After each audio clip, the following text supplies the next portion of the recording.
Me, Preetesh Sewraj, the newly appointed CEO of the Loeries, because they've made some important decisions as a direct result of COVID-19. Preetesh, good chatting to you.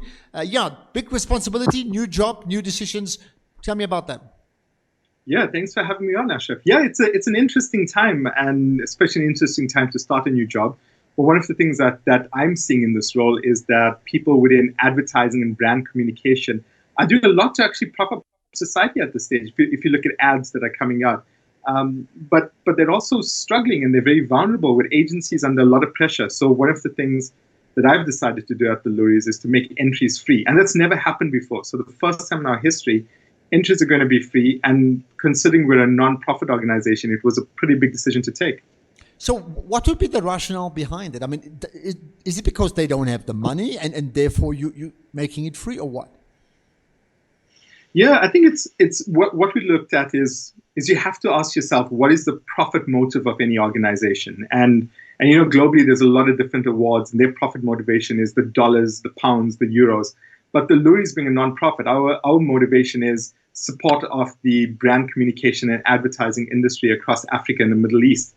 So the reason we decided to make it free is because if agencies are already struggling, if individuals are struggling, let's not put financial burden on them in terms of getting that great content in. This is a year where we need to unearth some amazing ideas and thinking that have gone into supporting society during this pandemic. And so by making the entries free, we'll allow the best stories to come out and the best stories to rise to the front as a learning for society at large. What would an entry normally cost typically? Yeah, roughly around, anywhere from about 900 rands to about 3,500 rands, depending on the category. And all of this, every single cent that we would normally receive goes into supporting the industry anyway. So if you look at it, even by taking away entries in this period, we're still supporting the industry, albeit in a different way, but that's what we're doing to support them. So what would be the cost to the Loeries of losing that revenue? Significant. As a non-profit said, our financials are out there and open, but we're literally giving up millions and millions of rands in revenue that would normally be used for a number of different initiatives, everything from our Creative Future scholarships to the Creative Week to lots of different initiatives that we actually do. But as I said, we give up that revenue, but in exchange, what we're doing is we're finding other ways to prop up the industry. Of course, the other way to do it is to charge them, assuming most of them can, in fact, afford to pay, and then use that revenue and ring-fence it for a very specific COVID-19 related project. Yes, so the strange thing is that would make perfect sense if there wasn't so much a challenge right now, but what we're seeing is there's many agencies that are losing potentially 25% of their income, and at any given time, the stats that we have say that they generally have about 2 months worth of working capital to go. So we're looking at a situation where potentially a lot of agencies may have to let go of staff to stay afloat and stay alive during this time. So instead of putting additional burden on agencies, I think the best thing to do is to support them across the board, regardless of size. So let me get this right. Are you saying if those 1,000, 2,000, 3,000 rand per entry, if that was not forgo from your side, that you genuinely would get agencies not entering because they are cash struck at this point in time?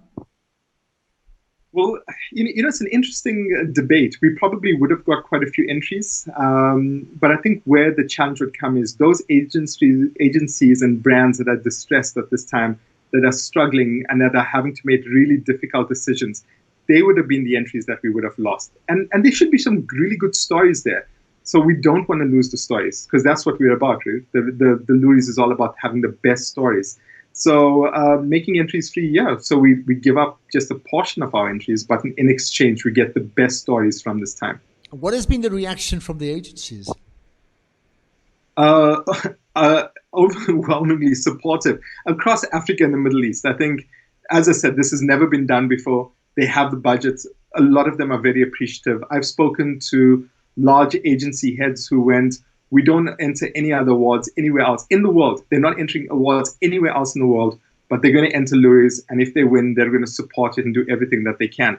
So we're having these big discussions across the region. So how important then is the Loeries as an entity in terms of its relevance to the advertising industry in South Africa, in Africa, and the Middle East? Yeah, I'll take it back to when I took this job. When I took this job, I had this idea of the Loeries being this massive organization and having this huge amount of respect. And even I couldn't imagine just how much respect and love there is for Loeries across the region, purely because, in terms of the work that's happening and the work that the Loeries does, it helps unearth not just the great stories, but the great individuals behind it. It recognizes and supports a creative ecosystem that's so important to prop society up. And across Africa and the Middle East, from South Africa to Nigeria to Kenya to Turkey to the UAE, all of these countries, we are speaking to agency heads. And what we're seeing is that this year, as we make entries free, they're supporting us, and there's still support going forward for anything else that we have to do in the future. So it's still an important organization in the region. Why did you take the job? I think I needed a new challenge. The previous organization I'd been at, I'd sold my stake to a large multinational advertising agency, been there for a few years. And there was time for an exciting challenge. And when the Loeries approached me, it just seemed like a logical fit. And I wanted a challenge, and without a doubt, I think I got the biggest challenge I possibly could imagine. Okay, so they knocked on your door, you didn't knock on their door. Now we know, right?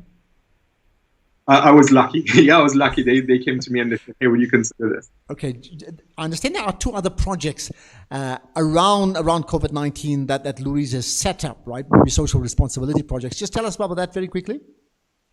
Yeah, so there's numbers. So the first one that we started was called Wake the Nation, which was taking creative ideas that we can get from the creative industry and figure out how to solve problems, be it problems of transport, loneliness. There's so many problems that COVID's brought in as a knock-on effect. So we've unearthed that and working with really good brands to bring that to life. So that's called Wake the Nation, and that's found at wakethenation.org.za. And then the other one we're doing is we've just launched the Loeries Creative Hour, which is to ensure that the creative industry stays up to date with the latest developments, the latest thinkings, and we're doing that every single week. And that's just the start. I mean, we're working on a lot of different education plans, and as time goes by, you'll see a lot more programs coming out from the Loeries. And what does that Creative Hour entail? What does it mean? So what happens is we normally have the Loeries Creative Week once a year, and knowing the challenges that the industry needs support right now, we launch a weekly Creative Hour, and where we bring advertising heads, people who are working in transformation, just interesting people. As an example, next week we have the South African ambassador to Nigeria who's going to be on the show. Tomorrow we've got Grant Leck and Pepe Mere from Joe Public. So we get a diverse group of people who are touching the advertising industry and impacting it to speak to us and ensure that there's information that helps support and keeps people motivated in this tough time. And here's the last thing. Has being in lockdown, not just in South Africa, but in many parts of the world, to what degree has that helped creativity in terms of finding solutions through marketing and advertising, or has it hindered it? No, I think it's helped it. I think one of the interesting things is, I speak to a lot of people in the creative industry. I'm not a creative. I'm just supporting this industry. And therefore, when I look at it, and you won't see a single news article or anything online about the amazing work that the creatives are doing in the stage. And really what's happening is, if you look at the major funds that are out there, or just trying to figure out what to buy in the grocery store, or even some of the messaging coming out from government, all of this communication exists because the creative industry has found a way to work from home, to support society, to make all of this a reality in a time when society needs creativity and advertising and branding at the most. Well, I'll tell you what, let's leave it at that. I'm going to take a closer look at creative communications in a COVID-19 world, maybe far more than I've done up to now. Preetesh, good chatting to you. Thanks for your time. Thank you so much, Ashraf.